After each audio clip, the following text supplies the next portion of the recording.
పవన్ కళ్యాణ్ చేశాడు. అన్నైన నాగబాబుకి ఇచ్చేశాడు ఎమ్మెల్సీ. మరి చంద్రబాబు నాయుడు గారు టీడీపీ తరపునే కదా ఇచ్చారు. ఏం చెప్పారు వర్మకి పిఠాపురంలో?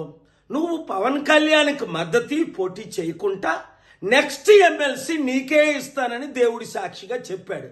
ఆ వర్మేమో అమరావతిలో, విజయవాడలో పవన్ కళ్యాణ్ చుట్టూ, చంద్రబాబు చుట్టూ తిరుగుతున్నాడు. అయ్యా మీ మాట నిలబెట్టుకోండి అని. బుద్ధుందా వర్మ? వాళ్ళ మాట నిలబెట్టుకోరని అప్పుడే చెప్పాను కదా. మరి ఈ మధ్యని పిఠాపురం మాజీ వైసీపీ ఎమ్మెల్యే దొరబాబు ఎవరోట మళ్ళీ జనసేనలో చేరాడు. ఒరే నాకు అర్థం అవ్వట్లేదు, అసలు మీకు బుద్ధి బుర్ర ఉందా? 2008లో ఇదే పవన్ కళ్యాణ్ చిరంజీవి ప్రజారాజ్యం పార్టీ పెట్టి 100 కోట్లు 1000 కోట్లు కలెక్ట్ చేశారని మనం అందరం విన్నాం. కొంతమంది సూసైడ్ కూడా చేసుకున్నారు. మరి అదే ప్రజారాజ్యం ఇప్పుడు జనసేనగా ఆవిర్భవించిందని అదే చిరంజీవి చెప్తున్నాడు. అంటే అర్థం ఏంటి?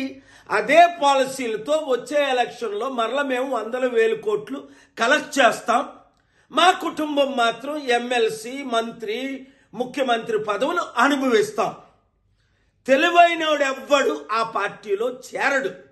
మూర్ఖులు, గుడ్డోలు, బుర్రలేనోళ్ళు మాత్రమే చేరుతారు అందులో. ఇంకా జనసేన కానీ టీడీపీ కానీ మన లైఫ్లో గెలుస్తుందా? 9 నెలలకే చాప్టర్ క్లోజ్.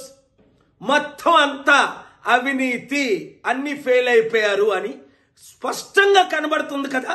వచ్చేది కేవలం ప్రజాశాంతి పార్టీయే, బడుగు బలహీన వర్గాల పార్టీయే. మన బీసీ, ఎస్సీ, ఎస్టీలు అందరూ ఇప్పుడు ఎందుకు కమిటీల్లో చేరిపోతున్నారు? ఐఏఎస్, ఐపీఎస్లు మొదలుకొని మాజీ ఎమ్మెల్యే, మినిస్టర్ల వరకు. మీరు కూడా ప్రజాశాంతి పార్టీలో చేరండి, ప్రజలకు సేవ చేయండి. కుటుంబ కుల పార్టీకి ఇప్పుడైనా గుడ్ బై చెప్పండి. చెప్పని మీ ఎమ్మెల్యేలకు, అరే యూత్, నిరుద్యోగులు, మీరు వాళ్ళకు బుద్ధి చెప్పండి. ఈ వీడియో సత్యమైనది కనుక అందరికీ షేర్ చేయండి.